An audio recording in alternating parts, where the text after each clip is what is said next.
Faceva le nostre mamme, le nostre nonne, noi facevamo l'aiuto alla mamma, l'aiuto alla nonna che faceva queste grandi rete per i pescatori, che si rubava il tempo. Parla dialetto, che parla? Parla dialetto.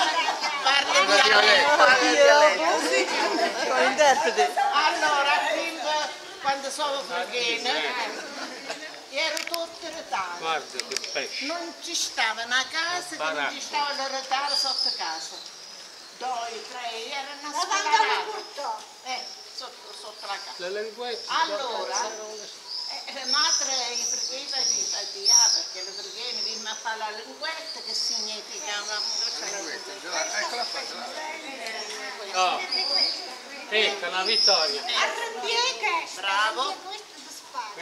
Queste erano le matassine che stavano qua e noi dovevamo fare tante di queste. Così mamma, io avevo che questo è pronto. Lo capite? Sì. Sì. E subito per fare questa grande rete per i pescatori. Se lo rubava la notte si arrezzì, perché al giorno doveva fare altri lavori, no? E allora questo era pure fatto le ore di notte.